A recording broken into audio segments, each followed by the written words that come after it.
Venom 3 est enfin sorti, et nous présente la dernière aventure du symbiote aux côtés d'Eddie Brock. Mais que signifie la fin? Que s'est-il passé dans les scènes post-crédit? Et reverrons-nous Venom un jour? Ce sont des questions auxquelles nous allons répondre. Aujourd'hui, sur Charlital, nous ferons une analyse de Venom 3, nous expliquerons la fin du film, et nous examinerons ce qui pourrait se passer dans l'avenir de la saga. Prêt? Allons-y.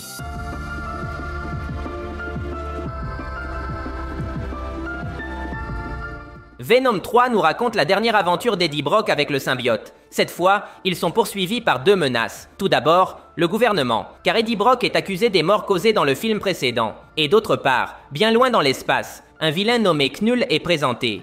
Knull est le dieu des symbiotes. Ce personnage est enfermé dans une cage, et pour s'échapper, il a besoin de quelque chose que possède Venom. Plus précisément, nos héros détiennent un objet appelé le Codex. Cet élément se manifeste lorsqu'un symbiote sauve la vie de son hôte et le ressuscite. Venom a créé le Codex, en ramenant Eddie à la vie dans le premier film. Knull a besoin de ce Codex. Heureusement, le méchant ne peut pas atteindre la Terre, mais il envoie d'énormes monstres pour capturer Venom et Eddie. Ces créatures invincibles sont les ennemis à affronter dans l'histoire. Voici le résumé du film. Avec ce contexte, passons à la fin. La bataille finale se déroule dans la zone 55, un lieu caché sous la célèbre zone 51. Ici, les scientifiques gardent plusieurs échantillons de symbiotes, mais tous sont libérés lorsque les monstres apparaissent pour capturer Venom. Le film nous présente plusieurs symbiotes de toutes les couleurs, mais même eux sont insuffisants pour vaincre les créatures. Ils meurent tous, et seul Venom survit. Le film se termine lorsque Venom se sacrifie pour sauver Eddie. Venom absorbe les créatures, et se suicide avec elles pour les vaincre. Qu'en est-il du Codex? Le film explique que le Codex n'existe que si Venom et Eddie sont tous les deux en vie. Si l'un d'eux meurt, le Codex disparaît. Par conséquent, le Codex disparaît avec la mort de Venom.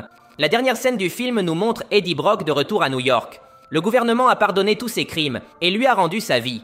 Eddie a perdu Venom, mais il nous dit clairement qu'il ne l'oubliera jamais.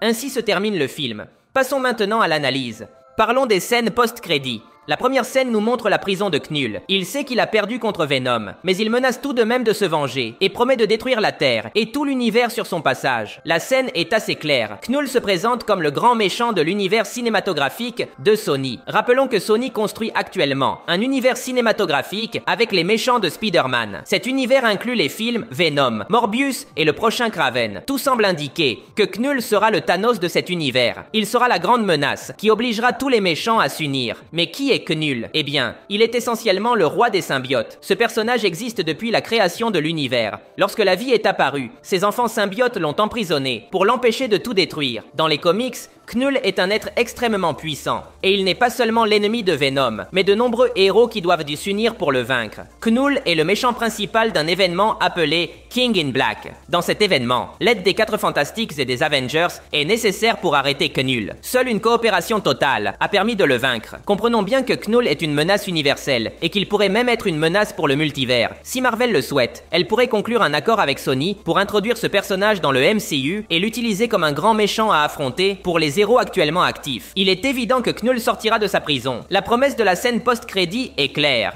Passons maintenant à la deuxième scène post-crédit, qui est également intéressante. Dans cette scène, on voit le barman du début du film. Rappelons qu'il a été capturé par les militaires et emprisonné dans la zone 55.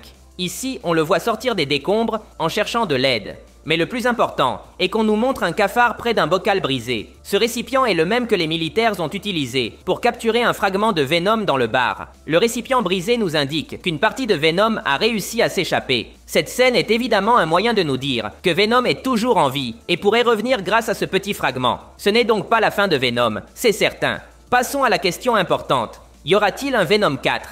La fin du dernier film laisse clairement entendre qu'il serait possible de réaliser un 4e film.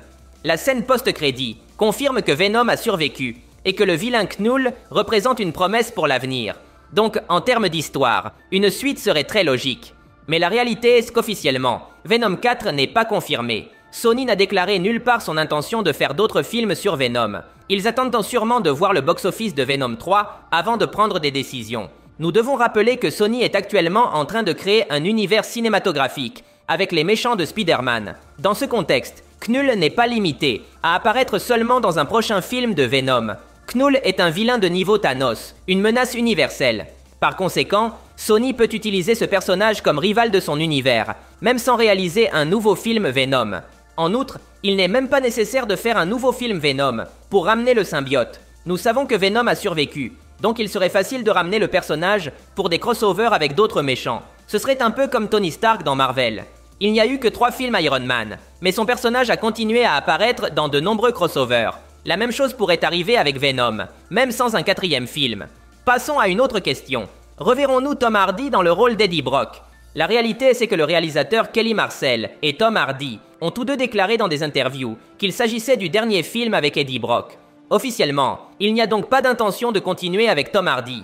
Il est clair que l'acteur souhaite passer à d'autres rôles. Cependant, Tom Hardy a également déclaré qu'il aimerait revenir si l'opportunité de combattre Spider-Man se présentait. Il a même dit qu'il reviendrait immédiatement si cette option lui était offerte. Avec ce contexte, il est clair qu'il n'y aura pas de Venom 4 avec Tom Hardy, sauf si Spider-Man est impliqué. C'est similaire à ce qui s'est passé avec Hugh Jackman, qui s'est retiré du rôle de Wolverine, mais est revenu pour Deadpool 3. Même sans Tom Hardy, Venom a d'autres options pour revenir. Dans les comics, Eddie Brock n'a pas été le seul porteur du symbiote. Il y a d'autres personnages connus, comme Flash Thompson, l'ancien tyran de Peter Parker. Ce personnage a utilisé Venom pendant un certain temps, et a adopté le nom de Agent Venom. Sony a donc des options au cas où Tom Hardy ne pourrait ou ne voudrait pas revenir. Pour être honnête, la situation de Sony est complexe. Ils sont déterminés à sortir des films sur les méchants de Spider-Man, mais sans Spider-Man. Presque tous ces projets ont échoué au box-office et auprès de la critique. Morbius et Madame Web ont été des échecs humiliants et n'auront évidemment pas de suite. Les films Venom sont les seuls qui ont réussi au box-office. Avec tout ce contexte, il faut admettre que l'univers Sony est un désastre, et probablement que même eux ne savent pas ce qui se passera à l'avenir.